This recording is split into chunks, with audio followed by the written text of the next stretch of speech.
Alright guys, this is a quick video to help simplify the installation of a Jeep Grand Cherokee WK2 2011 to 2017 HID headlight. This is going to be for the passenger side. This is just a quick video to show you the easier, less complicated way to do it. I did some research online and all the descriptions I found were just, you know, some are helpful, but they're way too complicated. They make it seem a lot harder than it really is, and I think a lot of people are not attempting to do it because they think it's so hard. So let's get into it real quick. So this is the fuel pump, fuel relay mod that they did. There was a recall. So remove that, just take a screwdriver or some pliers, pull that out of there. So right here, you'll see that there's a boot. Let's get in there. Okay. Well, it's going to be kind of hard, but there's a boot on the other side. Right in there, there's a boot back in there. See it right there? That boot right there. Pull that boot off. Do it by coming in through here, dip your hand in like this, left hand, and just go in there and spin the boot by grabbing it and spin it. So put your finger like denting it and then grab onto it and then spin it this way and pull out. So when you spin it and pull, that boot will come right off. Then there's like a little clip that on the headlight. So the headlight's inside like that, and then there's a clip. Some people describe it like it's over this whole thing. It's just over right here, and there's a clip that you got to pull the tab down. So a lot of halogen lights are just like that. It's like a little knob thing that's on the outside that you just turn, and as soon as you turn, it clicks, and that will release the bulb, pull the bulb straight out, and then you'll have your bulb. And then going in, what I did to get it in there easier without any problems. At first I thought I'd plug the light in because you got these 3 tabs and you got to make sure that you don't bend them on the way in when you're putting the light back and you plug it in. So I thought maybe I'd plug it in before I put it in there, but there's not enough wiring to do that. So the best thing is put the light in. So make sure this tab piece is down just like you pulled the old one out. So when you go in, I recommend the light going in through here, right next to the PCM, and make sure you're wearing nitrile gloves and put it in this way and then go in.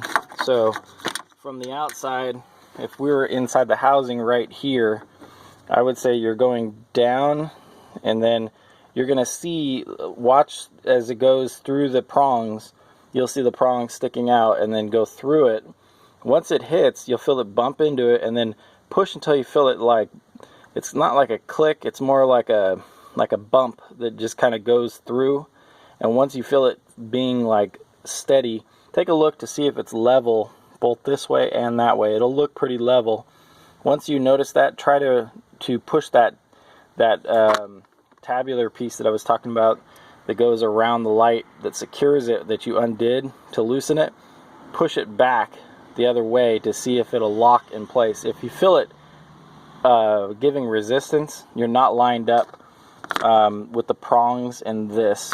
You make sure that this is all the way, the light is all the way in, then you can try again. It should go about as easy as it came apart. So once you've done that, the plug, you'll see the plug hanging there. So the light will be in, and what you do is line up with the plug, line up with the light as before you put your hand back there. And then this part you're going to do all the way with feeling. You're not going to be able to see it because your hand is going to block the view almost 100%. So you want to go down through, grab the plug first, like grab the plug, and I was grabbing the wire in the plug like that, so the wire, I was below the plug, pulling up, and then I would feel around for the opening for the actual light. So this piece here, and then once you lined up, you feel like you're kind of with it, just made them up, and when you get it, it'll go pretty easy.